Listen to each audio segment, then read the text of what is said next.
qui s'est ligoté aux grilles de l'Assemblée nationale. Une image du jour que nous allons commenter avec l'intéressé lui-même qui est en ligne. Bonsoir, cher Bamba Dièye. Bonsoir. Cher Bamba Dièye, bonsoir. Oui, bonsoir. Cher Bamba Dièye, est-ce que cette image est préméditée et quelle est sa signification? Mais elle est absolument préméditée. Elle est là comme un symbole, comme un signal pour décrire et donner une idée très claire du ressenti que moi j'éprouve et que nombre de citoyens éprouvent avec moi.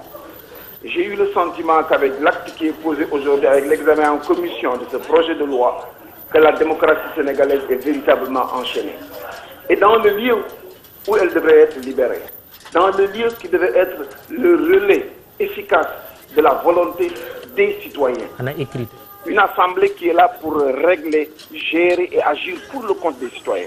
J'ai eu à constater par moi-même qu'en réalité que cette assemblée a été complètement prise au piège et est devenue prisonnière des 4 volontés du président de la République qui a voulu aujourd'hui poser avec ce projet le moyen le plus habile pour passer au premier tour et avec un peu plus de 25%. Cher Bamba Dièye, on sait que vous appartenez à la minorité parlementaire.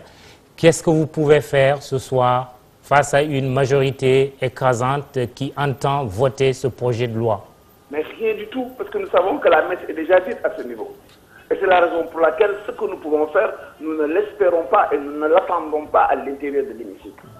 La question, c'est qu'en réalité, la véritable Assemblée nationale, c'est l'ensemble des 14 millions de Sénégalais qui ont délégué leur pouvoir à 150 personnes pour les représenter. Mais lorsque ces 150 personnes ont été déviées, aujourd'hui ont pour préoccupation de relayer les volontés du président de la République, je pense que le peuple et les citoyens doivent se ressaisir de leur liberté et de leur pouvoir. Et c'est la raison pour laquelle, lorsque je me suis senti prisonnier, enchaîné à l'intérieur d'un système démocratique qui aujourd'hui fait la promotion de thèses antidémocratiques, j'ai voulu donner ce symbole et interpeller la conscience collective de chaque citoyen pour qu'en réalité nous nous posions la bonne question. Pouvons-nous continuer à agir de la sorte? Pouvons-nous fermer les yeux? Pouvons-nous accepter aujourd'hui, après avoir été indépendants, 52 années après, qu'on puisse aujourd'hui nous replonger dans les années de la colonisation et pire, dans l'esclavage? Parce que lorsqu'on dénie aux citoyens la liberté de décider, je pense qu'à ce moment-là, on pose autre chose qu'une démocratie. Et quelque part, Abdou Diouf, en 2000, avait eu 42% de l'électorat. Et pourtant, il a été battu au deuxième tour. 12 années après, on voudrait nous faire avaler cette pile amère qui consiste à ce qu'un individu puisse avoir 25% et plus pour passer. Je trouve que ce n'est pas acceptable.